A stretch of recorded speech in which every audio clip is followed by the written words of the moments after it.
जय Hind defence lovers. आज की टॉप हेडलाइंस कुछ इस प्रकार है। भारत के सुखोई को मिलेगी एंटी जैमिंग और एंटी स्पूफिंग कैपेबिलिटी। अस्त्र मिसाइल की मैन्युफैक्चरिंग करेंगे भारत के प्राइवेट प्लेयर्स। चीन का दावा कि जेट इंजन टेक्नोलॉजी के मामले में उसने अचीव करी है एक महत्वपूर्ण टेक्नोलॉजिकल इंडिपेंडेंस। और इसराइल चाहता है कि भारत ईरान की IRGC को घोषित करेगा आतंकी संगठन।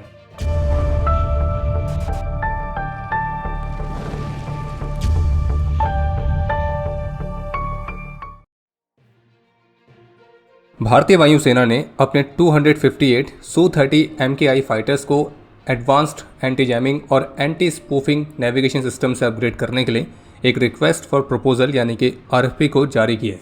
और इस प्रोग्राम में भारतीय वायुसेना के जो ये Su-30 MKI फाइटर्स की फ्लीट है तो उसके लिए स्वदेशी तौर पर बनाए गए multi constellation GPS antenna electronic units को लिया जाएगा, और जो कि एक हॉस्टाइल इलेक्ट्रोमैग्नेटिक एनवायरनमेंट में एयरक्राफ्ट की नेविगेशन रिलायबिलिटी को इम्प्रूव करेगा। और ये जो एंटीना सिस्टम है ये मल्टीपल सैटेलाइट नेविगेशन नेटवर्क से सिग्नल्स को रिसीव करने में सक्षम होगा, जिसमें GPS, ग्लोनास, गैलीलियो, भारत का अपना स्वदेशी नाविक, तो इस तरह के अलग अलग नेविगेशन नेटवर्क शामिल हैं। और ऑफिशियल्स का कहना है कि इस सिस्टम में मल्टीपल कॉन्स्टलेशंस को इंटीग्रेट करने से कॉम्बैट ऑपरेशंस के दौरान एक अनइंटरप्टेड और एक्यूरेट पोजिशनिंग डेटा को सुनिश्चित किया जाएगा, और इसे सुखोई की कैपेबिलिटी के हिसाब से ही तैयार किया जाएगा। और एयरफोर्स चाहती है कि ये सिस्टम हर तरह के एनवायरनमेंट में, हर तरह के वेदर में, हर तरह के ऑपरेशंस में एक रिलायबल सिस्टम की तरह काम करता रहे। और इस तरह के टोटल 300 एंटीना सिस्टम्स को खरीदने की योजना है। इसके अलावा एक अपडेट ये है कि ऑफिसर्स कार्डर के टेक्निकल ब्रांच में इंडक्शन के लिए भारतीय वायुसेना ने एक नई एंट्री स्कीम को इंट्रोड्यूस किया है, जिसमें जो कैंडिडेट्स हैं वो डायरेक्टली गेट के स्कोर के आधार पर भी अब AFSB के लिए चुने जा सकते हैं। बाकी भारतीय वायुसेना की अन्य ब्रांचेस में जाने के लिए जो FCAT है वो एक रेगुलर एंट्री रूट की तरह बना रहेगा, लेकिन अगर किसी को सिर्फ टेक्निकल ब्रांच में ही जाना है तो वे गेट के स्कोर्स के आधार पर भी इसके लिए अप्लाई कर सकता है। और डायरेक्टली अप्लाई करने का मतलब ये है कि आपको यहाँ पे कोई प्रीलिमिनरी रिटन एग्जामिनेशन नहीं देना है, आपको डायरेक्टली मेरिट के आधार पर AFSB के लिए शॉर्टलिस्ट किया जाएगा।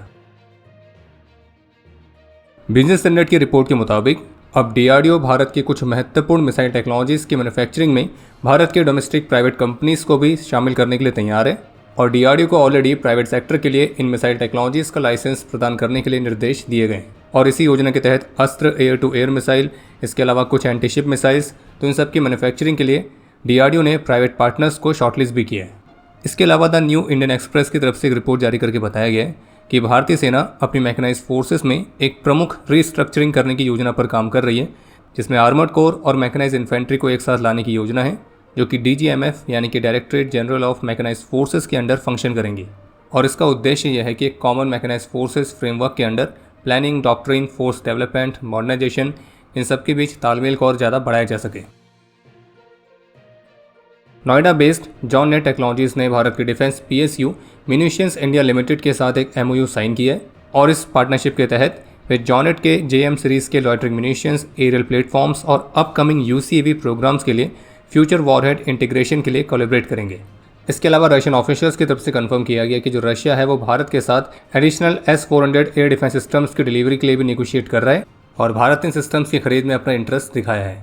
और रशियन ऑफिशियल्स की तरफ से भी कंफर्म किया गया है कि वे अपने फॉरेन पार्टनर्स के साथ सुखोई Su-34, सुखोई Su-35 और सुखोई Su-57 तो उनकी सप्लाई के लिए भी निगोशिएट कर रहे हैं। हालांकि वो फॉरेन पार्टनर्स कौन कौन से हैं उनका नाम नहीं बताया गया है। इसके अलावा एक अपडेट है जम्मू कश्मीर से, जहां राजौरी के घने जंगलों में एक काउंटर टेररिस्ट ऑपरेशन पिछले 4 दिनों से लगातार चल रहा है, और बीच बीच में कॉन्टैक्ट एस्टैब्लिश होने की रिपोर्ट भी सामने आ रही है।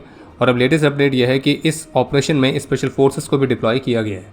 एक महत्वपूर्ण अपडेट यह है जिसमें चाइनीज़ मीडिया ग्रुप की तरफ से दावा किया जा रहा है कि चाइना ने सिंगल क्रिस्टल सुपर अलॉयज़ में एक फुल टेक्नोलॉजिकल इंडिपेंडेंस को अचीव कर लिया है, यानी कि एरो इंजन के सबसे क्रिटिकल कंपोनेंट में से एक।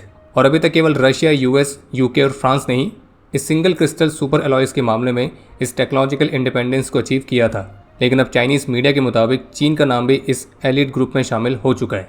और ये जो single crystal super alloy turbine blade वाली टेक्नोलॉजी है, तो ये आज के समय के मॉडर्न फाइटर जेट इंजन्स की मैन्युफैक्चरिंग में सबसे महत्वपूर्ण और सबसे डिफिकल्ट टेक्नोलॉजीज में से एक है, और इसे जेट इंजन टेक्नोलॉजी के क्राउन जूल की तरह भी कंसिडर किया जाता है।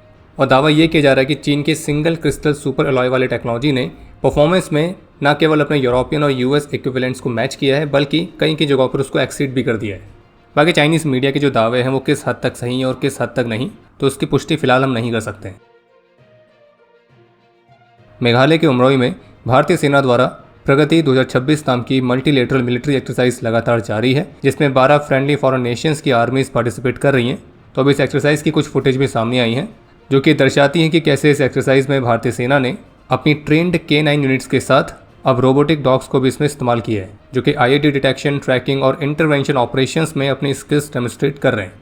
बाकी इसके अलावा द प्रिंट की तरफ से एक रिपोर्ट जारी की गई है जिसमें 2 सीनियर इजरायली ऑफिसर्स के हवाले से कहा गया है कि इजराइल इस बात की उम्मीद करता है कि भारत ईरान की IRGC को एक आतंकी संगठन की तरह डेजिग्नेट करे।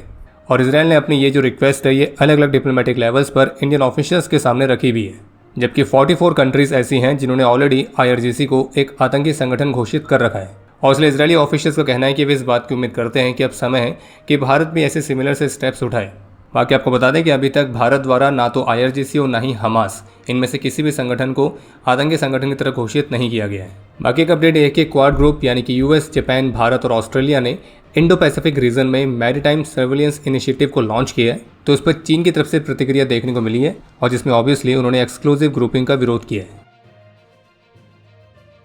रशिया के अपग्रेडेड कैमॉफ KA-220-60 हेलीकॉप्टर ने अपनी पहली फ्लाइट को सफलतापूर्वक कंडक्ट किया है और इस अपग्रेड में इस कैमॉफ हेलीकॉप्टर में एक नया डोमेस्टिक VK-650V इंजन लगाया गया है। इसके अलावा इसके एवियोनिक्स, फ्लाइट कंट्रोल सिस्टम, इन सबको मॉडर्नाइज किया गया है और इसके ऑन बोर्ड वायरिंग नेटवर्क को भी अपडेट किया गया है। और आपको याद दिलाते हैं कि रशिया का वही हेलीकॉप्टर है जिसे एक समय पर भारत ने अपने चीता और चेतक हेलीकॉप्टर्स के रिप्लेसमेंट के तौर पर लेने की तैयारी करी थी।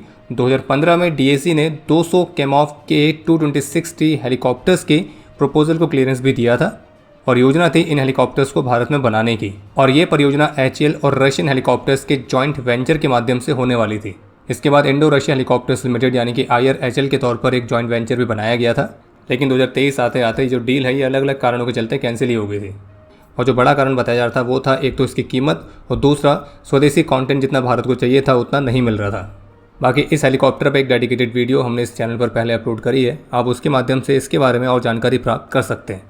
बाकी सोशल मीडिया पर एक वीडियो हमारे सामने आई थी जो कि पाकिस्तान के किसी चैनल के पॉडकास्ट की है और उसमें जो होस्ट है वो अपने गेस्ट जो कि पाकिस्तानी एयरफोर्स से रिटायर्ड ऑफिसर है, तो उनसे प्रश्न पूछ रहा है कि पाकिस्तान ने दावा किया था कि ऑपरेशन सिंदूर के दौरान पाकिस्तान ने भारत के 8 जेट्स गिरा दिए, लेकिन पाकिस्तान ने कभी भी कोई प्रूफ क्यों नहीं दिए, कोई वीडियो प्रूफ विशेष रूप से।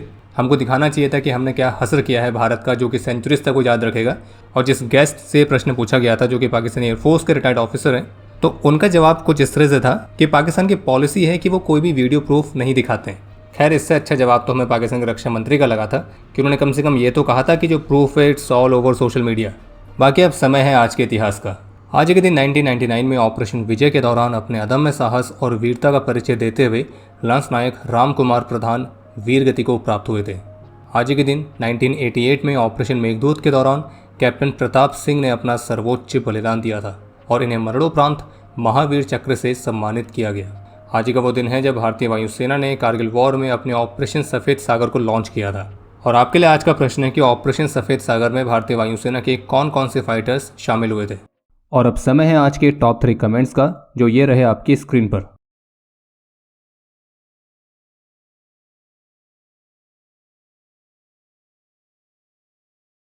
उम्मीद है आपको आज का एपिसोड पसंद आया होगा। पसंद आया तो वीडियो को लाइक करना ना भूलें। आपके कोई भी सुझाव या सवाल हो तो उसके लिए कमेंट सेक्शन ओपन है। और अगर आप डिफेंस रिलेटेड और भी एक्सक्लूसिव कंटेंट में दिलचस्पी रखते हैं तो आज ही प्ले स्टोर से डिफेंस स्क्वाड की सुपर ऐप को डाउनलोड करना ना भूलें। और अगर आप चैनल पर पहली बार आए हैं तो squadron.in पे जाके हमारे नए डिज़ाइंस को भी चेकआउट जरूर करें। बाकी जल्द मिलेंगे नए एपिसोड के साथ, तब तक के लिए जय हिंद, जय भारत।